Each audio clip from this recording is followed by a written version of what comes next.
Alrighty. Hello, everyone. Feel free to turn your cameras on if you like, or keep them off, whatever makes you feel more comfortable. Either option works. Okay, so welcome to this is the second session I'm running. It's if you were at the first one, it's going to be very similar. The session is being recorded, and I think we'll post the recording as well afterwards in case you want to watch it later on or share with your friends. Essentially, we'll get started. Yeah, so like I said, the seminar is recorded. I am a consultant at Accepted Together, so I'll just be going through some of my packages at the very end, but that's not the most important reason for this session, just to start a little bit about me. I'm a second-year med student at McMaster. I was also accepted to Queens as well, and I chose McMaster over Queens. I actually did my undergrad at Western in med-sci there. My major was in the biochemistry of infection and immunity. Funny story, I don't know, he doesn't teach anymore, but there used to be a notorious biochem prof at Western, and biochem in second year was my lowest grade in undergrad. So I said, you know what, I'm not going to stand for this. I'm going to prove him wrong. And so I decided to major in biochem. That's the only reason I went into that.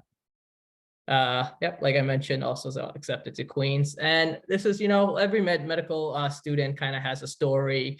And this is kind of my story. If you look at GPA, CARS, and Casper, my GPA was low. It's below the average accepted at Mac, at Queens, at all of these schools. But I did have a high CARS. And by high, I don't mean like a perfect CARS or anything. I had a 130 in CARS, so it was helpful. And actually, because of my GPA, I had a 129 CARS, and I rewrote it just to get that 130, and it was a gamble, and it paid off. But you have to make up for some aspects of your application, so CARS was that. And then I got lucky in Casper, and I felt like I had a really good strategy for Casper and was able to do well there as well. Outside of medicine, I love playing sports. I grew up playing hockey and volleyball. Grew up playing chess as well, and it's kind of coming back into popular culture with Queen's Gambit and all these tournaments, and these streamers now streaming on stream and stuff like that. So big into that. And then teaching, I think it's one of the reasons I do this. Something I want to keep doing in my career as well, and that's why I want to pursue academic medicine. It's kind of, I love teaching, answering questions, giving advice and helping people out. I had no insight into the medical school process or medicine coming into this. No one in my family is a doctor. They're all engineers. I'm an immigrant to this country, so they had no prior connections or anything like that. So kind of had to figure everything out for myself. And I'm more than happy to pass on that information and teach as much as I can. And yep, like I mentioned before, I'm also a consultant at Accepted Together. So you guys can all hear me, right? Just give me a thumbs up, or just let me know in the chat. Okay, perfect. Sounds good. Okay, so we'll just quickly go through this. It's not really the main focus, but I just want to ensure that everyone kind of knows what the MMI is, right? So the MMI, this is the strength of the MMI. In a traditional interview, when you go in, you have three people sitting in front of you, usually, one physician, one student, or one member of the community. And that's it. That's the first impression you make. That's the last impression you make. It's these three people you have to convince. And if they don't like you, then sucks to be you. It's probably going to affect your mark and your interview score. Right, but the MMI is your opportunity to either 6 or 10 different opportunities to reassess what you're saying, how you're doing it, to make 10 new first impressions. And so you don't have to win over everyone, and that's difficult. But if you can win over most people, and if you can make a good impression across most stations, then you're likely to do well. And it assesses all of these things like teamwork, communication, self-awareness, maturity, empathy, critical thinking. But these are all just, things that it's relatively common, and it's not that I don't feel like that's exclusive to the MMI. That's just interviews in general, but it's that opportunity to make new connections. And if you have a bad station, it's okay, forget about it and move on, because you can't dwell on it. You have a new opportunity to meet with someone new and answer a brand new question. So I feel like that's one of the strengths of the MMI, and you should use that to your advantage as well. What is the MMI? And this I made this little word charter. I forget what they're called now, but I feel like all the important stuff is kind of in here, right? So you have all of your different types of questions. So you can have policy-based questions, you can have character development questions. So things like tell me about a time when, or what are your interests, or teach me something that you're an expert in. I had that in one of my MMI questions. So different things like that. You can have ethical scenarios, it's kind of a Casper, what would you do? Things like that. And what they really want to do here is they want to look at your thought process, right? They want you to walk through the whole scenario. It's not that the answer that you come up with isn't so much as important as kind of how you got there and what perspectives you considered, and different things that you evaluated. So it's a talking out loud exercise, but you're trying to make it seem like it's a rehearsed 6 or 8 minute speech or whatnot. Most MMIs, you get 2 minutes of prep time and then 8 minutes to answer. Those might differ from school to school. I think Queens only does 5 minutes on their MMI. UBC might do a different amount. So it differs a bit.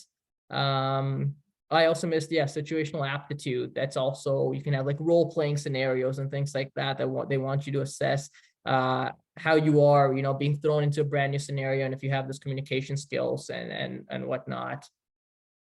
And then finally, it's this idea of, synchronous versus asynchronous MMIs, and each school's doing them differently. Synchronous means you have someone sitting in front of you, interacting with you. You can see them nodding along, or you can, they'll ask you questions and they'll verbally ask them. You can use pick up on their nonverbal communication skills.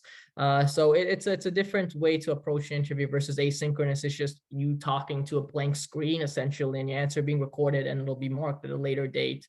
So it's a little bit of a different mentality that you have to go in with, but your answer doesn't really change. Your format doesn't really change between them. It's just how you feel in that moment. And most schools will do 6 to 10 stations. You might have some break stations in the middle where you'll have med students at that school that you can ask them questions and you can talk with them. Or if you prefer complete silence, you do what you need to do in those break stations to be in the zone and to make sure that you do well. And then, so these are the med schools in Canada that require the MMI. You have UBC, Alberta, Calgary. I'm not going to spend too much time on this, but there's 13 schools in total.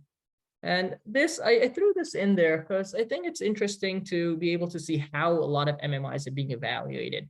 This is kind of the admissions or the evaluation criteria at McMaster, but I'm assuming a lot of the other schools are very similar, right? And there's a couple things to note here. So the first is, it says to rate the overall performance on the station relative to the pool of the applicants that you're rating. So that means, let's say on your interview day, there's 100 people interviewing. If you have 10 stations, there'll be 10 different circuits running, and you're essentially being evaluated against the 10 people in your circuit, right? And they can change your mark back and forth after they've seen everyone, but that's really who you're being evaluated against. And I think that's interesting and something to keep in mind. And what you're being evaluated on is, of course, communication skills. And we'll get there and we'll talk about why that's important and how to ensure that you're hitting the mark there. The strength of the arguments expressed, that's really about what you're saying and the content behind your answer. And then this last one is a bit subjective in terms of the applicant's suitability for the medical profession. And so it's just something interesting to keep in mind when you're preparing and seeing, well, how are they going to mark me? And I know it can seem like when you're preparing, everyone's just going to give the same answer, and everyone's just going to say the same thing. And it might seem like that when you're practicing. And I thought the exact same thing, but now that I'm sitting on the other side and I listen to all of these answers and I see the different ways people approach the same question, there's a lot of breadth in the answers, and so you have the opportunity to throw in your unique twist and show your personality and your thinking process, and really like hone in on what that niche is going to look like for you and what your answer is going to look like. So don't be worried about being repetitive or things like that. Okay, let's get into the bulk of it. All right. The first thing, how you say and what you say. So it's not only what you say, but it's also how you say it. And I think that's really important for the MMI. So I think a good MMI answer has two components, right? The first one is your structure. And that structure is essentially how you frame your entire argument about what you're going to say. And the second aspect is that content. That's your personal example. That's knowing all the rules and the regulations, right? That's being able to make connections with real world applications, all of that thing. That's kind of your content. And that's the more of the what you say. So in terms of your how you say it, right? Make sure you have an introduction. Some schools don't want you to say your name. That's fine, but you can still have an introduction. Even if it's asynchronous, you can still have an introduction. You can say, hi, it's nice to be here. Acknowledge that even though this is the third or fourth year of COVID, and we're used to the Zoom format, for a lot of these people marking the MMI, it's a brand new thing, right? They might have been on the admission committee for 20 years, and these online virtual interviews has only been going on for the past 2-3 years. And so you can acknowledge that, be like, I know this is a weird way to have an interview, but I appreciate you taking the time to listen to my answer. Just anything that kind of has a bit of an introduction that can start building rapport, even if it's asynchronously when they're marking it later on, that counts towards those communication marks and that human factor. The next is road mapping. And this is something I feel a lot of interview applicants miss in their answer. They kind of just get into it, right? But take a step back and think about any good lecturer you've had in your life when you're undergrad or things like that. Any good public speaker that you see, right? At the beginning, they always have a list of objectives. This is what we're going to cover. This is what we're going to learn. This is what I'm going to talk about. And what it does is, one, it primes the listener to know what you're going to say, so that they don't interrupt you in the middle, or they don't get bored, or they know what's coming up next and they're ready for it. And the second is this idea of the primacy effect, right? We're all humans, and that's the admission or the markers are also human, and so they might lose track of what you're saying halfway through your answer, right? They might stop paying attention. These are being done virtually. Maybe their kid walks into the room, whatever it is. And so if you have roadmap at the beginning, you can take advantage of this primacy bias, right? People remember what you say kind of at the beginning and at the end, then that's the recency bias. And so if you've said, oh, I'm going to talk about these 3 things, right? And you go talk about them, and let's say they lost track in the middle. When they're marking you, they can say, okay, this applicant, I know, address these points, right? And they can try and think back to what you said. And so road mapping, I think, is really important in terms of your structure, and it just makes it seem like a much more coherent and rehearsed speech, essentially. And last is formatting, and we'll get a bit more into formatting later on. But having a consistent format that you can use across questions, across different styles of questions is really important. And that's something that I work a lot on with my students. And I have a format that I really like, and I'll go through another format as well that works just as well. But having a good format's important. And then finally, like I said before, right, the what you say is these personal anecdotes and stories, your knowledge and the content you're filling in. And then what I like to call is the subtle flex, where it could just be, one-liner. Oh, when I was part of the USC, that's the Western student government that I worked for. And you just toss that in there. When I was part of the student government at Western, right? And then you could say, oh, I learned. And that's kind of that subtle flex that you throw in there about showing what you've done and your CV and things like that. It doesn't really fit into the answer, but so you're not going to talk a lot about it, but it is tangentially connected, and so you toss that in there, and that's kind of the part of the what you say as well, I think. Okay, And so this is tip number 2, practice, practice, practice. Now, of course, you're all going to practice, and I'm sure you're all very intelligent. But I'm trying to drive home a point here that the MMI is a beast. It's not a small task. When I got my interviews, I practiced, I think, every day, you know, a couple hours a day by myself with some of my friends in a group. And it really does require that much amount of work. And so I walk through an exercise with you all here. Let's do a question together, okay? So I'm sure if you've already started practicing, and I'm sure you've seen this question, but essentially it's, you know, you have a patient, 14-year-old, that requests birth control pills from you and asks you not to tell her parents. What do you do here? Feel free to unmute yourself. You can send me a private message on the chat and I'll read it out loud without saying your name. You can turn your camera on and talk to me, but I want to walk through this exercise with everyone. So let's see. What do you guys think we should, oh, hold on. I have all of these answers from the last session I ran. Okay, there we go. All right, I'll type this out. What are we thinking? This is the question again. 14-year-old patient requests birth control pills from you and asks you not to tell her parents. What would you do? How do you answer this MMI question?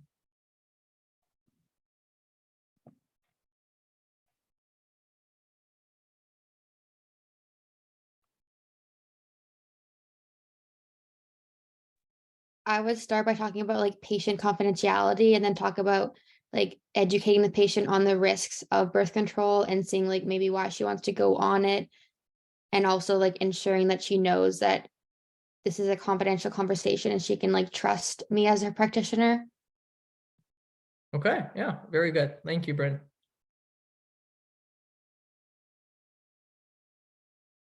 Any other points?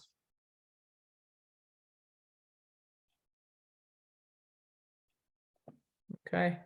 Understand why she wants birth control pills. Good. See if she's competent to make decisions. Okay.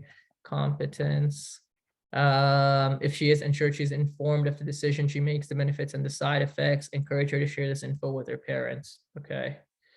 Include the parents. Possible. Okay, I think someone raised their hands. You can just say the answer out loud. Yeah, I guess this is kind of a question and maybe an answer, but I mean, depending on the type of question, something similar to this, you kind of want to know what the protocols are for that particular arrangement, drug, whatever it is, and if they're even able to make the decision themselves, because you might actually be forced to tell the parents if they don't want to do it themselves. But of course, you could do that in a private environment, and you can do that with them present there and talk about the different side effects and whatnot. Okay. Or even benefits too. Okay. Yep, fair enough.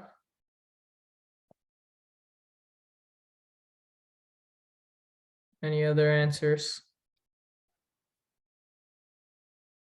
I think OHIP's different than BC, but like one thing, if she doesn't tell her parents, she might not like have a way to pay for it.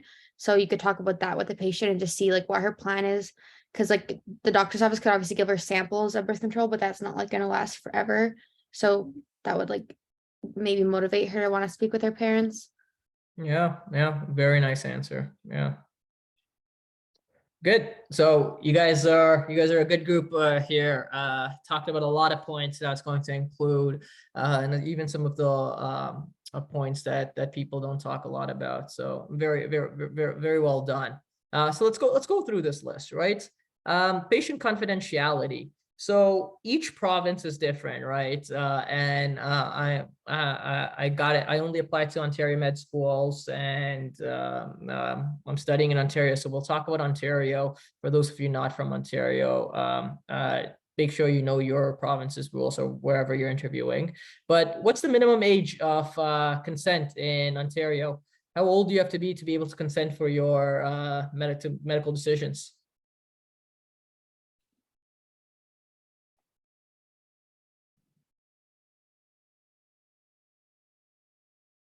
Can I respect a 14-year-old's right to confidentiality, or do I have to tell their parents?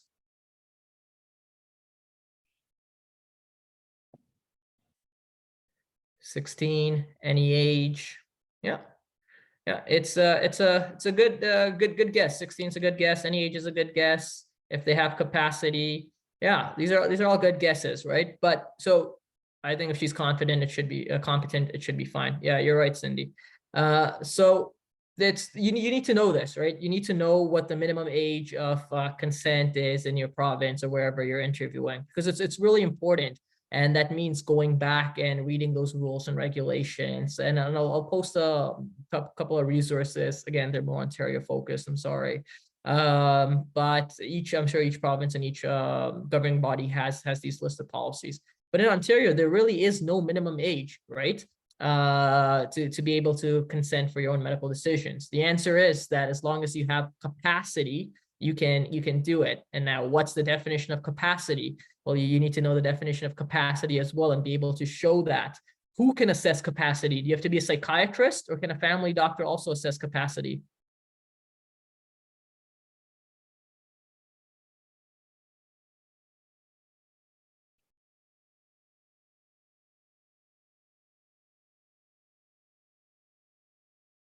Do we know?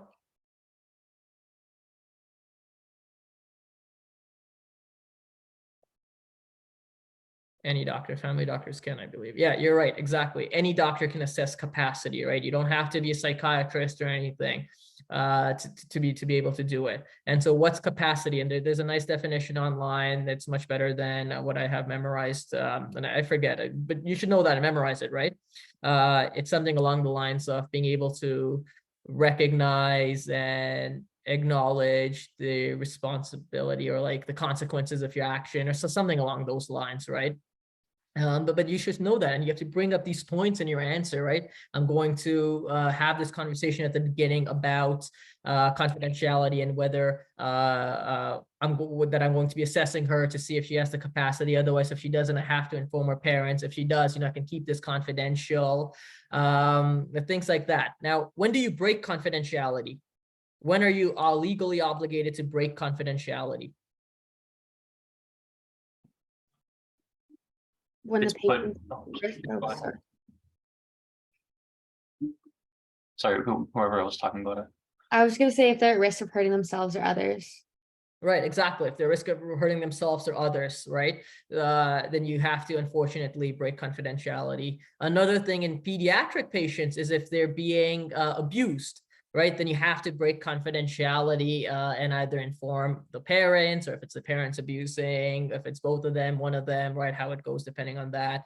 You have your child protective services. That's another one. Sunshine got HIV, transmissible diseases have to be reported as well, right? The nice thing is now a lot of these tests that you run for like HIV and hepatitis and things like that, they run at the public health labs. So they know them immediately, but you still have a responsibility to report those. So now you have to know about your responsibilities to report in pediatric populations versus the adult population. And that's a point to bring up as well, right? Now someone brought up patient education. So that's good, right? Or why do you want to go on it? So what are possible reasons that someone might want to go on it? And you should bring up all of these reasons because you don't know what her reason might be. But what are some reasons?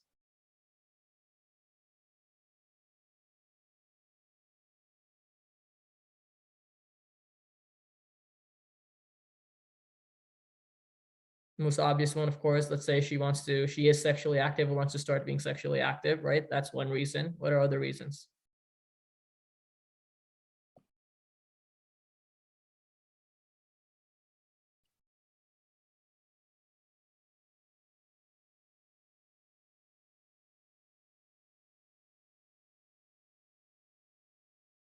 Was your question other reasons to go on birth control? Yeah. Oh, it could be like for cramps. It could be for acne. Right. Yeah. Very good. Right. If you have bad cramping, if you have heavy menstrual cycles, that's one reason. Right. If you're irregular in your cycles, birth control helps regulate that. Hormonal acne is a great reason. Another one that a lot of times people miss over is she's 14, right? Maybe all her friends are on it. Maybe it's the cool thing to do. Maybe there's social pressure behind it, right? Maybe she doesn't really understand what it is. Maybe she does. But that a lot of people, right? That type of social pressure or peer pressure might apply in this case as well. And that's a point that you bring up and talk about. And then, of course, education about the risks and the benefits, right? You're not expected to know the medical risks and benefits. You don't have to know about DVTs and pulmonary embolisms and all of that. But just basically saying that you'd go through them, right? We talked about competence, include the parents if possible. So that's a really good point, but you have to be able to talk about both sides on the MMI, right? If you have, you want to encourage her to include her parents, if that's possible, and maybe you can bring in other healthcare professionals here, but there might be other social or cultural factors that make that impossible, right? If her parents are going to be totally against it, if that's going to limit her freedom and her flexibility and her ability to do things that she wants, right? There are a lot of these social and cultural factors that come into play here. And so you need to acknowledge them and say, of course, you want to try, but if it's not possible because of these reasons, then perhaps there are other avenues that you can go down to. And then Bryn brought up a really good point about how she's going to pay for it. Fantastic point, right? It's not covered under OHIP. And so how is she going to pay for it if it goes on her parents' insurance and they're going to know about it, and what consequences might that cause?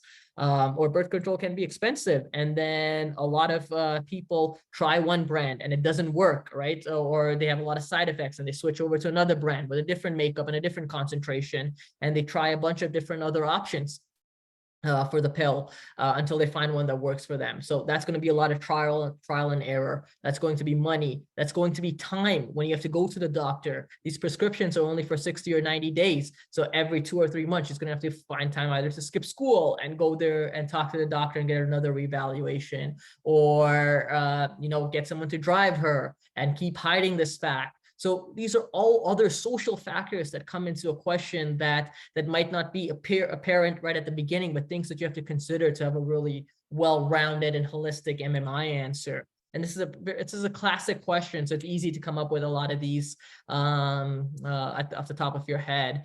But you kind of want to go about evaluating all of these scenarios from these wide variety of perspectives, and that's what takes up that 6 minutes or that 8 minutes that you have, and to be able to get all of these points in. So well done, everyone. It was a really good list, and there's a couple other things that we talked about as well. But you kind of see why practice is so important in these MMIs. So let's go back to the slideshow. What I've done here is, this is a very small list, but it's a good list of where you can start studying and reading all of these this information. The high, low, medium yield is just my personal opinion. I didn't get this from anywhere. It's just based on kind of my anecdotal evidence of what I've seen come up and what I think are like classic questions versus things that are more likely and more relevant. And I think Indigenous ethics is at the top of that list, right? It's really, really important. There's been a very poor history of colonialism in Canada, and so you should know about that, right? Know the history as well. Know about residential schools. Know about the impact the Canadian healthcare has on the Indigenous the population. Know the names and the stories of people that have been wronged by the Canadian healthcare system, right? People like Brian Sinclair and Joyce Echuan. You should know what happened to them and why it happened and how we can fix that. There's a really nice report released by the British Columbia government that I link later on that I encourage everyone to read. Sure, it's more applicable to BC, but a lot of those points carry forward in other provinces as well. Things like that. There's other programs. I haven't read about this in a while, so don't quote me on it exactly. But as far as I'm aware, it's either all pregnancies or high-risk pregnancies only. If you're living in the territories, you have to travel down to Manitoba or one of the other provinces where they have a big center there to give birth, right? And I think the government pays for your accommodation and transportation, but yours only. So now you have these women that might be, really young, 20, 21, 22-year-old women, or for any age for that matter, but this might be their first pregnancy and they're in the foreign environment with foreign random people practicing medicine around them, right? It's already a high-risk pregnancy. They're scared, they're worried, they're anxious, and they don't have anyone to support them. What type of damage can that do to someone? Why do we have the system in place? Things like that. So there's a lot of different issues to read about and to know about. And so I think it's really, really high yield. It's come up year and year again, right? Time and time again on the MMI across all the schools. So I think that's an important topic. Moving on, brain death, I think it's low yield. It's too classic of an MMI question. You have a patient that's 6 month been brain dead in the ICU, and the family doesn't want to let them go, but they're not kind of their heart's still pumping, but they're on a machine and they're on the vent, right? And they're costing the Canadian taxpayer $15,000 a day in the ICU. What do you do? Right? It's a pretty classic question, but you should know about it, right? What's the definition of cardiac death versus brain death? What does it mean to die, right? How do we in the Western world evaluate death and think about death and phrase death versus the Eastern world, right? We say DNR, do not resuscitate, right? That means that has a connotation that we're not doing something we're supposed to be doing, instead of allow natural death. And that means, that has the connotation that, it's just a natural progression of that disease and it's okay, right? So kind of what those words mean and how you frame them and the structuring around them, that all applies. We talked a bit about children in medical decisions. So read up on that. Confidentiality, we talked a bit about. So again, medium yield there. Disclosure of medical error, I think it's low yield. Again, it's that classic MMI question. You make a mistake, you tell your patients, you not tell your patients. And the research on that is pretty clear. Better patient outcomes if you're honest and upfront with your patients, you're less likely to get sued, things like that. End of life care, I say it's medium yield. So this is more about palliative care and how we evaluate what is a life worth living, what is quality of life, different things like that, right? What does palliation mean? Are we giving up, or what options you have available to you? Things like that. Know about long-term care homes versus retirement homes, or know about privatization of long-term care homes. Is that good for patients? Is that bad? It's bad. The research shows it's bad, but know about that, right? Know about what the quality of outcome is, the different things along those lines for end of life care.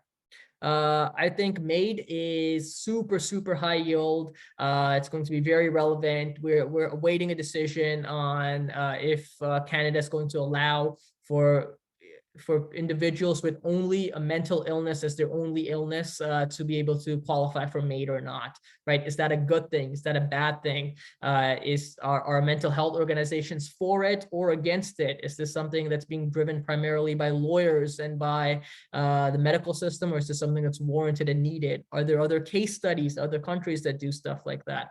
All questions to know answers to, and so I think it's high yield.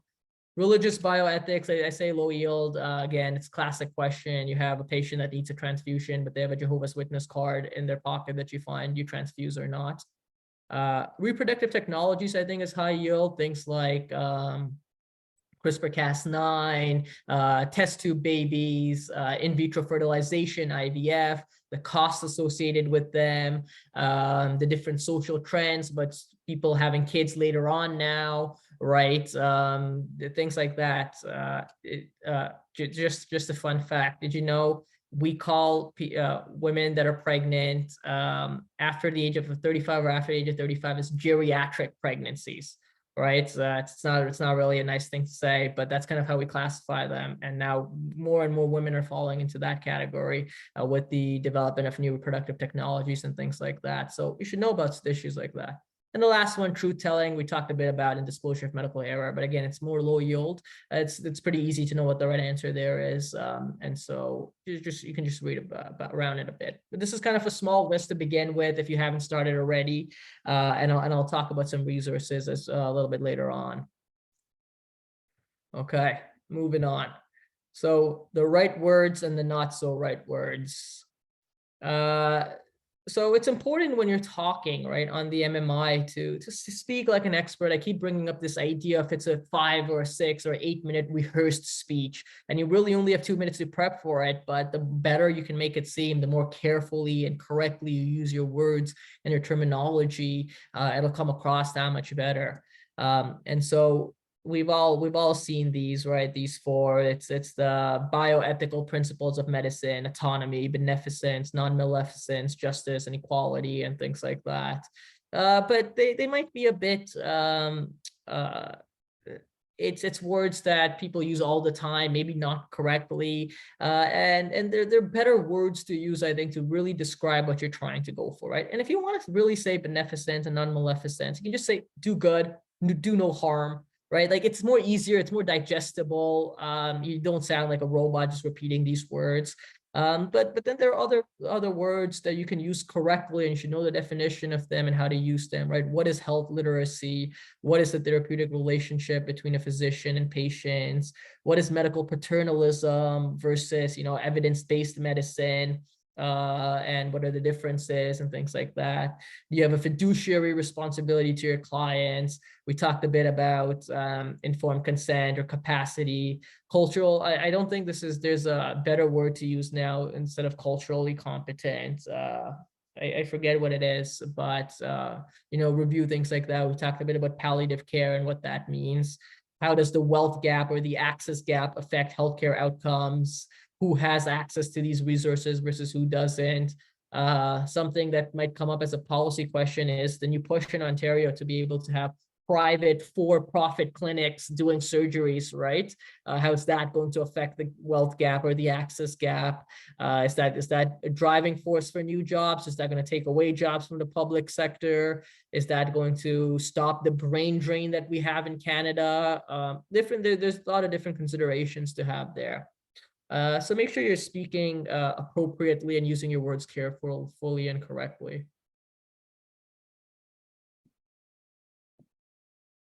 Okay, use the correct resources. 1 second. Okay, I'm actually going to go back up here about the formatting and talk a bit about that. So there's a couple ways to format your answer. And I think a really strong way to do it, right, is just to do it based on perspectives. So you can do it based on the perspectives of those involved in the scenario. And it's pretty straightforward, but sometimes you can bring in different perspectives as well. So for example, in the one that we talked about for the birth control pills, you have your perspective. You have the perspective of the girl asking for the pills, right, or the person asking for the pills, the perspective of perhaps their parents, but there's also like this governmental perspective or this more macro level perspective about people that make these ruling decisions and things like that are sometimes interesting to bring in. And so when you format your answer like that, you're going to do your introduction or you're going to roadmap and say, I want to address these perspectives. And then you go into it and you say, let's say your perspective first. And then you have to, again, you can further subcategorize the points you're going to make. So you can say, oh, the legal perspective, the education perspective, whatever it is, right? According to that applies directly to you. And then that same education perspective, there might be a education perspective under the person asking for the pills. And you talk about it there. But the more structure you have to your answer, the easier it is for you to remember, right, what you're going to say and say it in a manner that's easy to understand and digest for the person listening. And that's really what that formatting comes down to. If we want to talk about other formatting options, I'm more than happy to do that as well. And if you have any questions about that, but I think having a format that works over and over and over again is very important because you only have that 2 minute or that 1 minute or 3 minutes or whatever it is to prep at your school. And you want to make sure that you can get all the answers and you don't forget any of the points you came up with, right? A lot of schools don't allow you to take notes in that prep period. So you have to be able to think of all of it in your head and have it organized. Because if it's organized for you in your head, it'll be organized for the person that's listening to it. And that's how you get the marks. But I think it's something that's super important.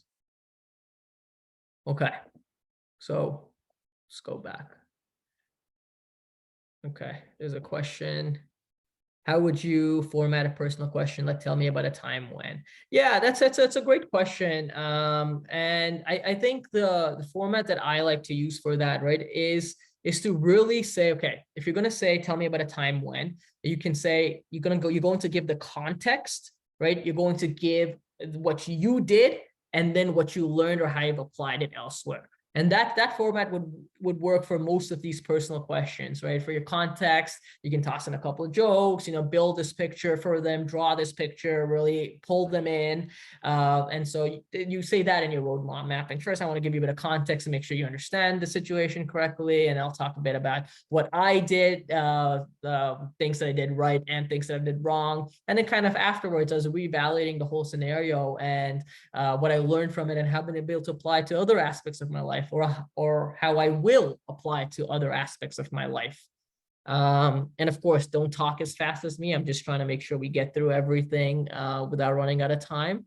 But make sure you have a good tone and a good speed and all of that. But that format works really well, I think, and it's something that I've used in the past. So great question.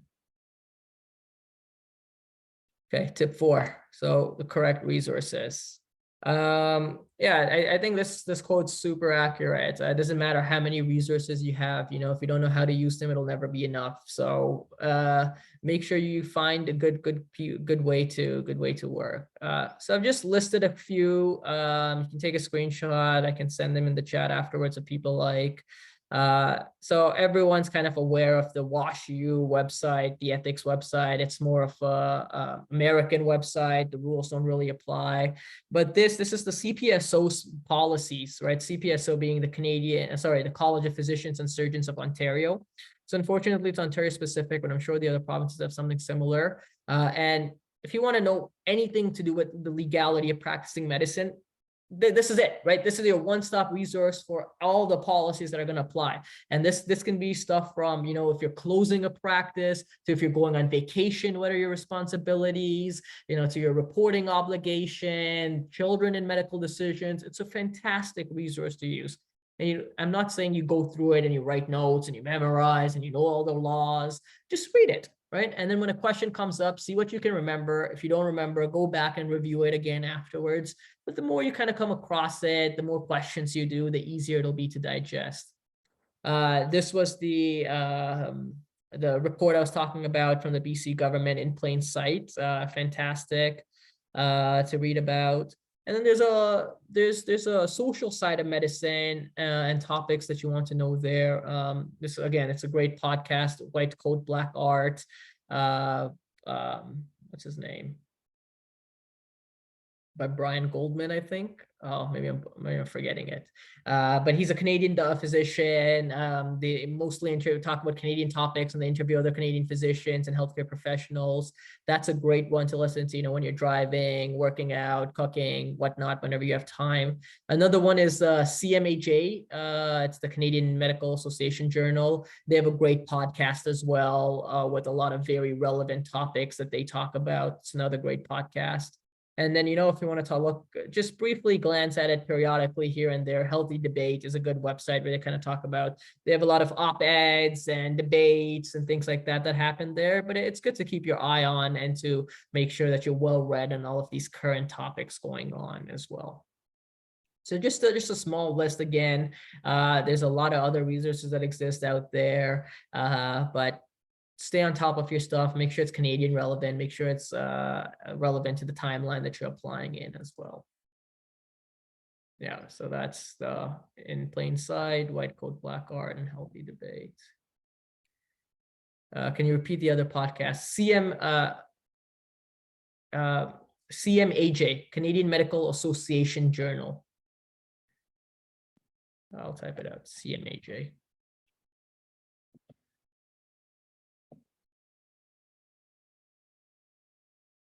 Okay. No worries, Jason.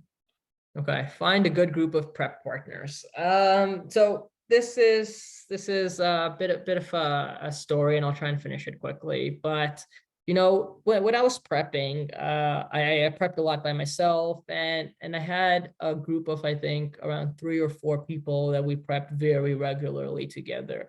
And maybe you're all better people than me, but there are times when you think like, oh, I'm prepping with these people. I'm giving, I'm sharing my tips, they're giving me their tips, but like, what if like they get in and I don't? You have these like pervasive thoughts that come in sometimes. All I want to say is, don't let those thoughts win. When med school results came out in May, I was up at midnight checking OMSAS and all the portals and Reddit and Pre-Med 101 and all of that, and I came out and I saw I got accepted, and so I messaged in the chat, and all my friends that we were prepping together, they're all like, they got accepted too, and I said, okay, well, it has to be a glitch, right? Like, there's no way all of us got accepted. They sent out acceptances to everyone. There's a glitch in the system, and I was more primed to think that because I got an interview the year before in the COVID year where like Mac canceled all the interviews, and there was a whole like debate about the button. It's called the button fiasco. I don't want to get too much into that, but so I was more primed to think that. And anyways, I go on Reddit afterwards and Pre-Med 101, and people receive rejections as well. And at that moment, I'm like, well, no, it's real, right? All of us did get in, straight off the right, not off the wait list, straight up in the first round. And when I was thinking about that, what that really taught me was like, it's not, don't think of it as you against, let's say they're interviewing 550 people, right? You against 549, right? It's you four, right? Or you five, or whatever your group is, against the 545 or the 546 or whatever it is. And if you're all honest with each other, you give good feedback, you're critical about the feedback you give, and you're receptive to hearing what your weaknesses might be and things like that, and you work on it together, you will all get in, right? And we talked a bit at the beginning about how you're judged. You're really just marked against that cohort of people that's in your stream, right? So you're not necessarily even being marked against the people you're prepping with, but the advantages that you can get from having a good set of friends and a good set of prep partners are tenfold. And so I'm a big proponent of practicing in groups and practicing with a solid group of friends, or people that you find either online or through Discord, through Reddit, whatever it might be. But I highly encourage you to do that. And I think this picture sums that up pretty well. You might miss the target if you're on your own, but if you have people helping you, you're more likely to hit the target. Yeah, just gonna quickly go through some of the packages that I offer through Accepted together. All of these, include like my personal formatting that I do as well, my notes, interview question bank, stuff like that. There's no pressure for you to purchase or anything like that. Just putting that out there in case you might be interested to do some prep. But let's do a Q&A period, and I can get us, while you think of some, I can get us started on some questions that usually come up. The first one is kind of about like, where do you look on these online interviews? It's a bit weird, right? And so the advice is, essentially, when you're talking, look into the camera, right? And it's weird to not look at the person or look at yourself over to the side, but really look in the camera, and you can be interactive and things like that. And then when they're talking, you look at your screen. So you're kind of looking at them, and it looks like you're looking at their eyes or their lips. And that's usually where we look when we're talking. The other thing is, make sure you use like nonverbal communication tools. And usually when you talk and you use nonverbal communication, let's say like you're using your hands, right? You use them, around your chest. And if I do that right now, you can't see anything. So on these virtual interviews, for you to use your hand gestures, you're really like, your hands are like up here, like they're by your face, and it's weird and slightly awkward at the beginning, but then you kind of get used to it, and it just comes second nature to you. And so that's something that I think is important to really practice and look for as well. Yeah, go ahead. I was just wondering, like, at what point did you like kind of not prep before your interview? Like, if mine's like in a week and I like feel good now, I feel like I did a prep before this, and I feel like if anything, it's psyched me up more. Like, I feel like I'm like good. Like, did you prep your last week kind of, or do you think it's better just like chill when you feel good? Yeah, it's a good question. And honestly, the answer comes down to you personally about what type of person you are. I'm the weirdo that's 5 minutes before an exam is still reviewing his notes. And so I prep till the very last moment. And that it helps me calm my nerves and keeps me like prepared and saying, okay, like I did everything I could. But if that's going to stress you out and you think, I need to have a couple of days where I'm relaxed, I'm going into it really fresh, then do that. There's nothing wrong with it, as long as you feel prepared. Now, if you feel underprepared and you're struggling, then I encourage you to prep as much as you can till the last minute. But if you think you're good, then just take it easy. You don't have to go all hardcore. So it really depends on what works best for you. But I don't think there's anything wrong with prepping till the last minute either. You can do easier questions, or maybe you can just prep by yourself.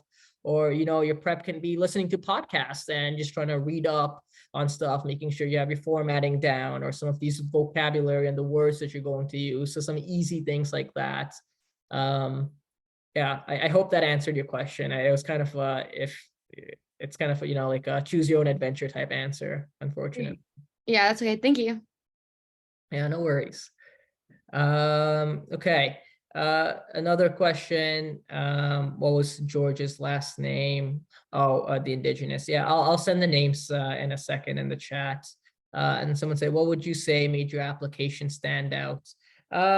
So in all honesty, right, we can talk about my application. I don't mind. So my GPA was low, like I said, so that kind of takes out Toronto from the list, and I only applied to Ontario schools, so that takes out Toronto from the list for me. I still applied, still with the essays. You never know. I'm a big believer in hope and faith, so still applied there, and kind of takes out Ottawa for me as well, because they have an unsaid 385 cutoff. So then the other schools were Mac, Queens, and Western. What I thought I had a pretty decent application at Western. I just realized, and this is anecdotal, don't hold me against it.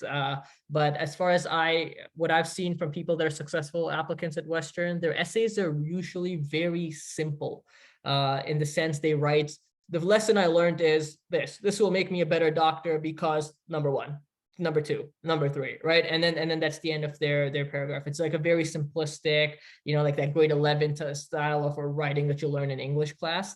And my reasoning, at least, is that the people marking it, they have to think about it. Western gets what, like 3,000 applicants a year, maybe 2,000 applicants a year, times 8 essays. That's 16,000 essays they're reading, right? Like they got to go through them quick.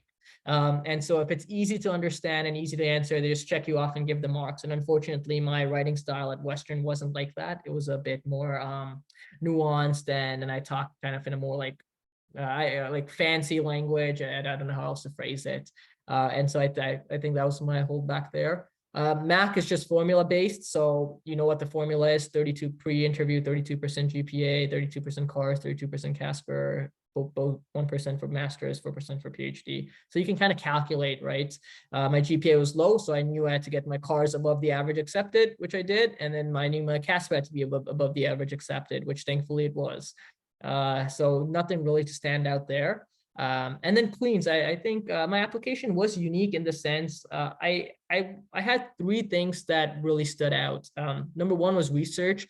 I was in a research lab coming into undergrad, like before O week ended or freshman week ended, right, in first year. And I stayed in the same lab all throughout undergrad, probably had thousands of hours racked up there. I was like, when new master students would come into the lab, like I would teach them how to do the techniques that we use and stuff like that. So research was a big part. I was also lucky enough to get a job at Sick Kids in their summer program there. So that was big. The other one was advocacy, policy and advocacy. I was part of Science Council. I was part of the Western Senate. I was part of USC at Western, which is their student government. I had a paid job there. I wrote a lot of the policies, about prevention of sexual violence and sexual assault at Western and in the surrounding neighborhood. I was invited by the USA Ontario Undergraduate Student Alliance to share my policies there and things like that. So policy was a really big part of my application. And then the third one was kind of chess. I played a lot of chess, was part of that a lot, competed in a couple tournaments here and there. And so that was kind of the outside of medicine part for me. Okay, a lot of questions. Someone else asked, when you prep in a group, what did those sessions look like? Was it mostly practice questions? Did you ever discuss current topics, ethics, etc.? Yeah, so most of it was practice questions. Just you can create breakout rooms, whatever you want, just go back and forth, and be tough evaluators, right? If you're doing a role play, like be annoying, right? Be that role player that's might get angry and starts berating you and whatnot, right? Or if you're an interviewer, don't be so nice and friendly all the time. Just say, okay, yep, you can move on. Sounds good. right? Like, and you have to get used to all of these scenarios because you don't know who's going to interview or how they're going to interact with you. And then did we ever discuss current topics? Yeah, for sure we did when we thought it was relevant. So a big ethics thing is like, you know, that reporting question on Casper that they ask you, oh, you see your friend cheating, do you report or not? Stuff like that, where it's like, it's not that apparent what's more important, cheating on one exam or like that friendship and that loyalty that you built up, and how we would go around answering questions along those lines and how we would phrase it and things like that. So those are kind of some of the ethical debates that we had. Someone else asked, I hope that answers your question, by the way. Someone else asked, what makes the difference between a good and a great answer? Yeah, it's a great question. Personally, I think the difference is the how you say it, right? That formatting that you have. How easy is it for the other person to understand what you're saying? And then are you considering all of these points that people might not? For example, for that birth control question, a lot of folks don't usually consider points about how she's going to pay for it. How is she going to get to her doctor's appointment? How important is it to have family support? And can she actually hide this from her parents, right? People might know the legality behind the whole situation and what your reporting obligations are, but there are other factors that come into play that aren't as easy. And sometimes when they ask you policy questions, it takes some creativity to be able to find a solution that meets all the pros and the cons, right? If you have an economic funding question, there's stuff called strings attached funding that the government can do or that you can prescribe when giving money, right? And so what are those strings and how can you ensure that the money is being used fairly and equitably and things like that? So it's these small things, I think, that make a difference between a good and a great answer. I hope that answers your question. Someone else asked, if you have 8 minutes for MMI answers, how long do you plan to talk? I know this may depend on the question. Did you welcome follow-up questions? Yeah, fantastic question. For mine, my MMIs were asynchronous. Mac couldn't figure it out how to do synchronous, and they tried, and then it was a whole mess, and then they did asynchronous the same year again. And then Queens, the only synchronous one I had was the panel interview. But so we knew when the follow-up questions were going to come. We were given them either at the beginning or in the middle. But you want to try and aim for a 6-minute answer, right? That's kind of the thinking behind it. Now, if you have a 5-minute answer, that's fine. If you have a 7-minute, that's fine. And if you talk for the all 8 sometimes, that's okay. As long as it's like engaging and you're making good points, that's fine. I wouldn't say, 6 minutes is the hard cutoff. But, like the thinking is 6 minutes and you get 1 or 2 follow-up questions. And of course, you can welcome follow-up questions. You can, if you summarize, and you can say, at this point, if you have any other questions, I'm more than happy to discuss. You can make that offer out there and they can ask you some questions. And maybe let's say your answer is 7 minutes and 15 seconds and they don't think you have enough time for a follow-up. They might just say, well, I have nothing to ask you. And then you have this awkward 45-second pause where you're just smiling, they're smiling back at you, and get used to that, right? That's something that you have to, that 45 seconds is going to seem like 2 minutes, but that's something that you have to prep for as well, I think.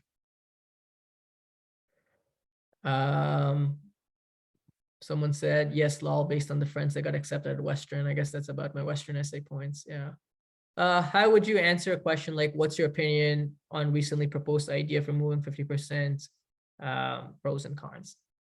Yeah, that's a great question.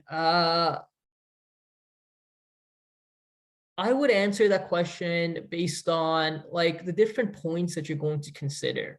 Yeah, so you can, the pros and cons in the social context, the pros and cons in the economic context, the pros and cons it's going to have to the health system, different things like that, right? So when you first answer it, you want to analyze it from a lot of different ways to think, at least 3. I think 3 is the golden amount that I like to go for. And you want to have pros and cons within each. And sometimes you can't, sometimes you only have a pro, and that's like the economic pro, let's say, and that's okay. But then after you do that, you say, so I've considered all of these points, and then you have to put into account your own personal preference of what's more important. Are healthcare outcomes more important for you, or is the economic strength of the province more important for you, right? And you can justify that based on either research that exists, things that have happened to you in your life, whatever it is. And you say, because I believe this is more important, I think this is my opinion. However, this side has all of these cons, and we can mitigate these cons, and you list 1 or 2 reasons and whatnot. So you have to be able to think of like where your strengths in your argument are going to be and where your weaknesses are. And if you have that weakness in your argument or whatever you're arguing for, how can you perhaps mitigate that? And so you have some creative solutions or answers there. And don't, I would advise people to really think about the economic side of some situations. It can get you out of a lot of difficult situations where you just can't come up with a pro for something, right? Or you can't come up with a con for something. That economic argument might really help you give that pro or that con, and then you can use stuff like strings attached funding and inflation and all of these different things to justify your answers. Momo said, can you ask questions during that time? During what time? Oh, during the time when that the end. Yeah. I think you can, but I don't know if they're going to ask you or not. So if they're going to reply or not, or sometimes they might just say, hey, we don't want to hear, like, I'm not allowed to talk. So you can give it a shot if you feel like it's really awkward and see what they say. Yeah, Bryn, go ahead. If there's like a moment at the end when you have like 1 minute left and they say they have no more follow-up questions, do you think it'd be best to just like sit in silence? Or like if you think of something that you want to add, would it be bad to add if they've already kind of ended it?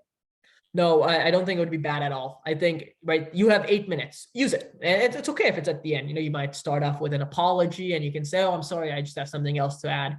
But when you add it, make sure you relate it back to the structure you use, right? So, oh, I have something to add regarding the health outcomes or the health point perspective I was talking about. So they can, in their head, at least make that connection, and then you can talk about it. And if you run out of time in the middle, you run out of time. They're not really judging you on stuff like that. So if you have something to add, I always encourage you to add it. I think it's going to help you. Okay, thank you. Yeah, no worries. Yeah, no worries about you're welcome for the economic strat. And something else that people usually ask is,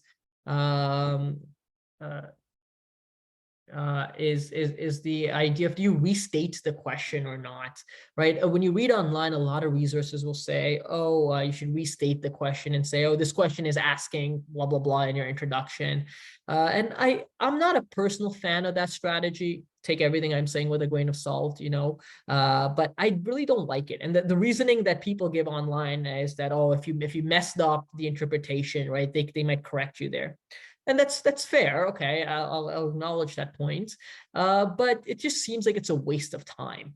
I think a better strategy is to say, think about, why are they asking me this question, right? Like, what makes this question interesting? What's the ethical debate here? Or what are the two positions I'm trying to balance? You know, the two juxtaposed position, what am I trying to balance here? And I think including that statement is way better. So the way I usually do it, right, is like, I introduce myself, say thanks for your time, blah blah blah, and I say, I'm really excited to talk about this question, or I think this is a fantastic question because, and then I go into what is it about the question that, like, why are they asking me this, right? Because it asks me to determine what's more important, the patient autonomy and ability to make their own decisions versus, you know, taking away their autonomy for their safety in a case where they don't have the capacity to do it, right? Or whatever it is. Exactly. I'm really passionate about this topic before. That's exactly right. And that works just as well. And then when you say that, right, you're kind of answering the, why are they asking me this? And if you misinterpreted it completely, they can still interject and say, oh no, that's really not what the main point is, if they want. So you still get that benefit, but now you're not wasting time restating the question like every other applicant in the past, right? They understand that you know exactly what you're going to talk about and the reason for them asking you this question. And so I would really recommend that instead of restating the question. But again, take everything I'm saying with a grain of salt.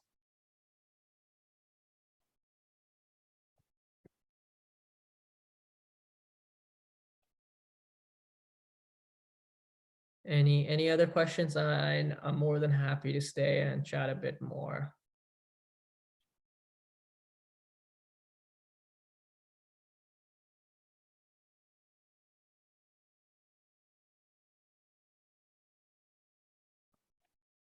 Yeah, no worries, everyone. So it was a pleasure talking to you and meeting you all. I wish you all the best in your applications. If you ever just want to chat, you know, I'm more than happy to just have a conversation. about med school or whatnot. So feel free to reach out to me, yeah, more than happy to have that conversation. Will the recording be sent to us? I'm not sure. Maybe it might be, but you can just check the Accepted Together website. You can just check the Accepted Together website. And yes, Kathy, let me send you those names. One sec. Do my packages include preparation with you or someone? They include my packages are with me. But on Accepted Together, there's a whole list of people and other consultants that you can practice with if you choose. Okay, so the first name is Joyce Ekawan, and the other one is Brian Sinclair.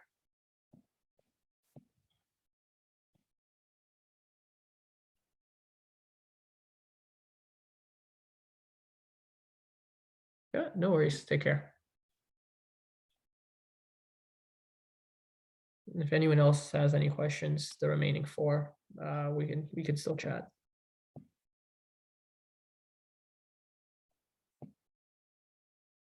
Yeah, go ahead, Sanchit. Hey, so I also applied to Ottawa, but I know Ottawa doesn't do traditional MMI format. Mhm. They do like more for traditional. But do you know if they still ask these kinds of ethical issues and ethical questions, or is that solely just like a why medicine kind of interview?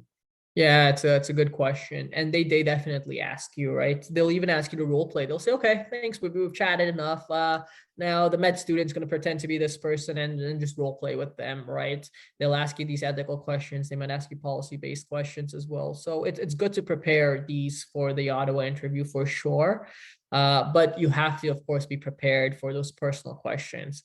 And if you just think about it, the normal format's usually going to be, "Hi, how are you? Good, doing well. Okay, so tell me about you," right? And have that answer ready, teed up to go. And every single thing you say in that "tell me about your" answer will be or can be grilled, right? So if you say, "Oh, I grew up playing hockey, love watching hockey," they might ask, "Oh, what's your favorite team? Who's your favorite captain? Why do you like it? You know, what position did you play?" Like, be ready to get into the depth of it, right? And if you, let's say you grew up playing hockey and you haven't watched it because in the last couple of seasons because undergrad's been busy, well, you might want to read a bit about what's going on this season, what teams are doing well and what aren't, right? Because you might just get asked about that. So don't say anything just for the hell of saying it. I would like in that first answer, you have to be very careful about everything you say. And you basically you're telling them, "Ask me about this," right? I'm giving you this information. I want to talk about it. So make sure you're well prepared for that. But that was a bit of a tangent. But yeah, to answer your main question, yeah, they'll definitely ask you some of these ethical questions, policy, all of them are fair game. Okay, great. Thank you so much. Yeah, no worries. Someone asked, "Do you think there are obvious red flags you stay away from when answering ethical personal questions?" There are obvious red flags, right? If you're kind of like, for example, in the question we went through, the 14-year-old, right? An obvious red flag would be, but like she's 14. I wouldn't prescribe birth control pills to 14. I don't think that's appropriate to do, right? That's a red flag. What your sense of what normal is different than what everyone else's sense of normalcy is, right? And that's something you learn in medicine really, really quickly. I had a patient a couple of weeks ago when I was asking about their social history and their drug use, right? And they were talking about, where they get all their drugs from and how good of a deal they're getting, and telling me all the different stuff. And I'm like that's, I have no knowledge or recognition of that, right? But you don't judge people for that, or don't be paternalistic in your answers. I think that's something that's super important and is an obvious red flag. So just you have to, if you might not agree with it, that's fine, but this isn't asking you about your opinion. It's asking you about what the ethically correct thing to do, or what the medical community believes is the ethically correct thing to do here. So talk about that, right? And don't be judgmental and things like that. And then personal questions, like, I really think it's hard to go wrong, even if you did something like you messed up, or like um you made a mistake or like anything like that. It's okay. Like, we're all human. You can talk about it as long as you learned and there's a positive outcome at the end. It's really difficult, I think, for those. But Yeah, I think in terms of red flags, those would be some of the main ones. Or like, you feel like talking bad about other people, using inappropriate language, not being interactive and caring, things like that, I think are obvious red flags. Yeah, another question, if they're asking about a current issue in healthcare that you aren't overly familiar with, what's the best way to answer that? So, good question, right? If that happens, say, be honest, like I don't know much about this, unfortunately. And then say, but what I'm assuming is, and then list your assumptions that you're using to answer the question, and then get into it, right? And you can say, if any of my assumptions are wrong, I'm more than happy for you to correct me, right? Give them that opportunity. If they want to jump in and give you some context, they can, or if they want to correct you somewhere, they can. But it's okay to say you don't know everything. I've said I don't know to patients, right? I've said I don't know to preceptors that are asking me super easy questions that I should know. And instead of trying to come up with an answer or fake it, it's okay to know your weaknesses, right? In fact, it's appreciated. Just last week, I had a patient. It was difficult to listen to their heart. And I had no idea if they had a murmur or not. And I tried really hard, and it was important because of their clinical presentation. It was important for me to know. And then so the preceptor asked, so what was their cardiac exam? I said, honestly, like I have no idea what their cardiac exam was. I couldn't listen to their heart at all. Like I just couldn't pick it up on any of the valves anywhere. And they said, okay, well, I'm glad you told me, because if you would have said something and then I would have found something else, or I would have believed you and just not done a cardiac exam on them on my own. And then it might have been detrimental to the health, right? So it's okay to say, I don't know. That's totally acceptable, but then try your best to answer it and make those assumptions and make sure that they're aware of what those assumptions are. But of course, you want to try to avoid that. Yeah, no worries. My pleasure.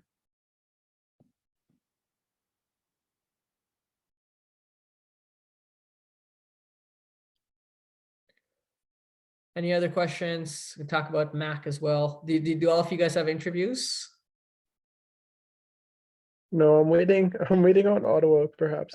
Ottawa's been brutal, huh? I heard they sent out a couple of emails. Oh no, man. I spent my entire yesterday being a bum, just waiting for an interview, and then it never came. Oh, I'm sorry to hear that.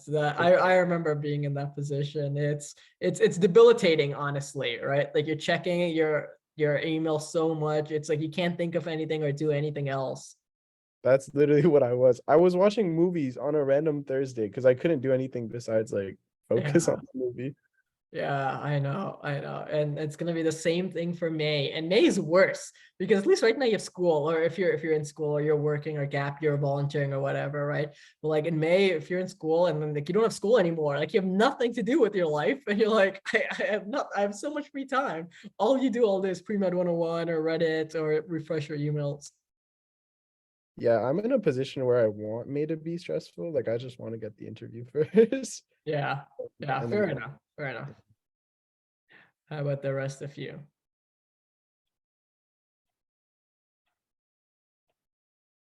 Any questions about Mac? Just Queens so far. Yeah, Queens is a fantastic school. Honestly, like every person I talk to that goes to Queens is very happy with their experience there. It was a tough decision for me to pick Mac over Queens. But yeah, it's a fantastic school. I love the interviewing there as well. They had really good questions. Their panel interview was fantastic. They were very welcoming. I felt very, very welcome there. Yeah.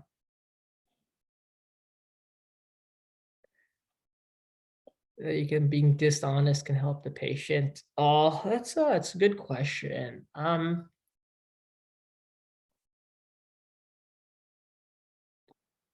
trying to think. Like even if you have a patient that's like really delirious, right? And is having all these hallucinations and thinks people are out to get them, you never want to say, oh yeah, I agree with you, or people are, right? You just say, I understand what you're going through is really difficult and you must be super scared. Like everything you're saying is still an element of honesty. The only time I think is if you have like a really young kid that doesn't have the capacity to know what's going on yet, right? And the parents don't want you to tell them the diagnosis. Like maybe I can see like sparing their feelings in the short term until you can come up with a plan together to tell them in a more appropriate environment. Maybe that, but even that, it's like the kids are super resilient. And like you tell kids like, oh, like a grim diagnosis, and they'll say, okay, all right, can I go play with my toys now? And like that'll be the next thing out of their mouth. And so they're really, really resilient. So yeah, I don't know if lying to them would make sense either. It's tough. Like I'm sure there are situations that are very nuanced in the sense where being dishonest might help, but for the majority of them, I would say that would be the wrong answer. Yeah, how do you break bad news to families? It's a great question. There's a format that I'm trying to think of now. Breaking. Oh yeah, the spike strategy. That's what it's called. Breaking bad news, the spikes protocol. And I would that's what we're taught to do. And if you get a scenario like that, I would use that. Essentially, the idea there is S is you set up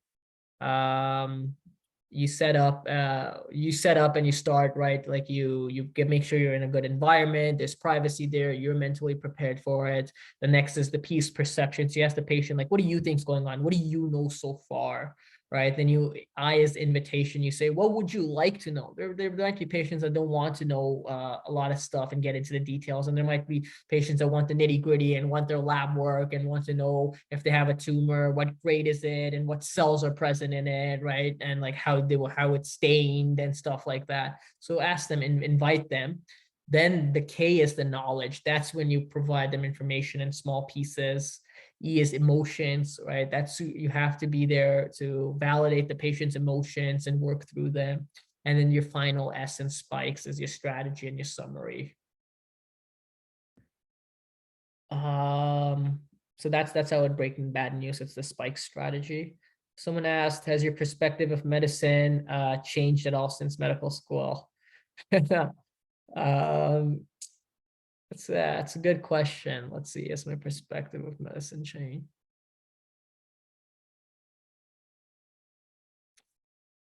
I think I was fairly cognizant of yeah, nice chatting with you too, buddy. I was fairly cognizant of the downfalls of medicine and then the things that are wrong with the system. So I didn't feel like my perspective has changed too much, but like the more you work in it, the more you realize that like there are things that are wrong, there are things that are good, and you really have to decide for yourself what's worth it and what's not. Each specialty in medicine has its own set of difficulties and challenges. They're all equally important. Coming into medicine, you might think, oh, like, I don't know. I feel like this specialty isn't as important or whatnot, but they're all very important. They all have very unique roles in the medical system. I think something's changed is like the amount of time that you actually get with patients isn't that much. There's so much charting to do and so much like lab work to follow up on. Right? You don't really get that much. If you want like a lot of patient interaction, like that's like more of like nursing roles and things like that. I get a lot, right? Like the nurses on my ward know everything about the patients, who their family members are, what time they come to visit them, right? If I want to talk to a family member, I'll go ask the nurse, like, oh, do you know what time family usually comes in? And they'll know, right? They'll be well read and they'll know on that. So different things like that, I think have changed a bit. Do you have time to do research while pursuing med school? Yeah, you definitely do, especially in your pre-clerkship years when you're not in the hospital. I was one of the very few people in med school that actually do wet lab research. Most people move on to clinical research and things like that, but I really like wet lab. So I worked all throughout my first year in a wet lab, spent actually a lot of hours in the lab. I like research. I'm probably going to pursue a PhD later on in residency as well. And so for me, it was worth it. And now I'm doing some clinical research and systematic reviews and things like that, getting a couple publications there. I'm presenting at a conference in March in Quebec City for a couple days there. So you can definitely do research, and it's encouraged you do if that's something you're into. But there's no obligation to, right? If research is not your thing, don't do it. Do something else, right? Do community involvement, do whatever you can. Do you need a PhD to do research or teach as a physician? No, you do not, right? You don't need a PhD to do really anything. You can teach. There's a lot of physicians without PhDs and masters that teach that are fantastic teachers. As long as you're at an academic site, right, then you get an opportunity to teach. If you're at a really like rural community site, then if you don't have that many learners, so who are you going to teach? And I guess you could teach at a university or stuff like that. And in terms of research, you can do all the research you want. You can run clinical trials, you can do clinical research, you can do prospective studies, stuff like that. PhDs are really just necessary if you want to do like wet lab research, open your own lab, get funding, stuff like that. Then in order for you to get funding and grants and things, they look at your medical contribution, and a lot of that comes from your PhD. So it would be important. And the other areas where PhDs are like kind of important, or like an advanced research degree, is highly competitive fields that are small but research intensive. For example, like neurosurgery is one field where like most people will either get a master's or a PhD at least during residency. And that's just kind of the norm in order for you to get a job and a fellowship and stuff like that. And so you have some fields like that are really niche and small. And because of that, advanced degrees are helpful to land academic positions. But if you just want to move to the States, start your own clinic, you don't need a PhD or a master's or anything, right? If you want to work at Toronto, then you probably need some advanced degree. Are you allowed to transfer from MD to MD PhD at Mac? Is that what you're planning on doing? I'm not sure if you're allowed to transfer from MD to MD PhD. I know you're allowed to do it the other way, very rarely, and you need like a solid, like I don't even want to say that. I have heard that's possible, as if you have a really incredibly good reason. But usually that's rare. And no, I'm not planning on doing a PhD during medical school. For me personally, I want to do a PhD in an area that I'm actually going to be practicing in, right? And oftentimes, if you do it during medical school, you don't know if you're going to match in that field, and I think you don't have that clinical experience in order to make sure your research is clinically relevant. So I want to match first, and then I'll do a PhD in the middle of my residency probably. And it's a decent idea, especially if you have a long residency program. Like for example, like for me, neurosurgery is 6 years, and so you do a PhD in the middle, you get a couple of years off. You're about like 30-ish around there. If you want to start a family, stuff like that, your research years aren't as intensive as your surgical training years. So there's these other things to consider, and life factors that come into play as well. All right, I gotta go in 3 minutes. Okay, sounds good. Do you have any last questions?